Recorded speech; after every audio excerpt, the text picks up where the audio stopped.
ride, I push the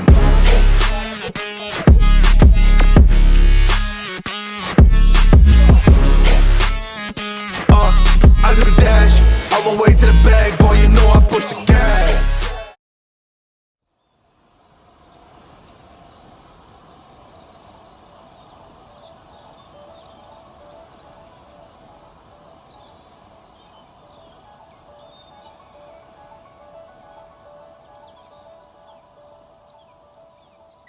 Back in August, I got to visit SeaWorld Orlando, and what I have to say is that it really was one of the best theme parks I have ever visited, which is honestly really good for them considering 3 of them are in my top 15, and the reason Icebreaker's not is because I didn't get to ride it because it wasn't open when I went. However, I'm sure if it was, it would be in my top 15. Each coaster will have a separate review by me uploaded on this channel later, so even though videos of them will be playing in the background, I will not be discussing roller coasters for the rest of this review.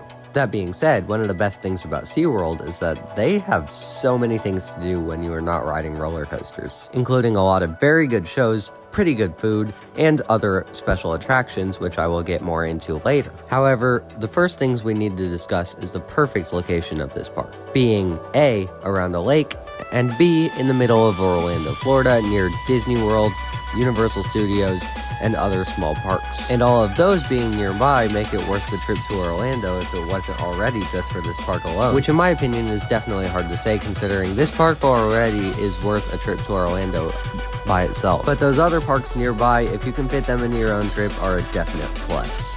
Now you enter the park and the first thing you see is Manta, a huge, iconic swooping turn over the water as the jets spray up at the train. And there's my next good thing to say about SeaWorld, because everything in this park is perfectly placed. All the rides, paths, buildings, and trees work perfectly together to make the park just flow very well. Nothing in the park seems out of place, and it is absolutely one of the most beautiful parks I've seen, which, in my opinion, is something that is very important to think about when building your theme park, and something certain other companies definitely need to do better. Not much to say about the food here other than the fact that it is much better than anything you'll find at a Six Flags park, and that it doesn't really matter what you choose from because it's all good. Now there are several cool animal encounters throughout the park, some upcharge and some free. Manta has an aquarium nearby. There is a much bigger aquarium somewhere else in the park.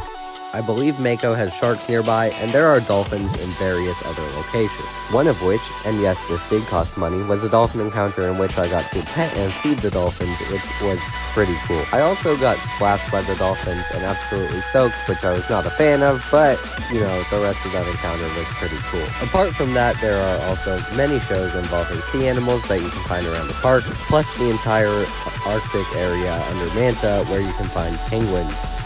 Now this is treated like a regular ride. This is the Emperor of the Penguin, I believe, where you will stand in a queue line, and then once you enter the building, watch a pre-show. From there, you just walk through the building where you will see penguins, which is definitely not a bad thing, especially for me because I like penguins. Now the one area where I see SeaWorld lacking is flat rides. I can't think of a single flat ride in the park. I know there are some, but they're just kiddie rides. They don't have a single extreme flat ride, and that is something they are desperately needing. So maybe they will add that soon, but it appears their next attraction will be another roller coaster built by B&M, which they already have 3 of. So after all this, SeaWorld Orlando is not perfect, but it is a very good park, and I would definitely go back if I had the chance. So if you're in the area, don't skip out on this park. Thank you all for watching, and if this video is helpful for you or you enjoyed the video, please make sure to hit that thumbs up button and subscribe to my channel. It would really mean a lot and would definitely help me get more motivation to make more videos faster. But that's all I have for today, and I will see you for my Mako review. Bye!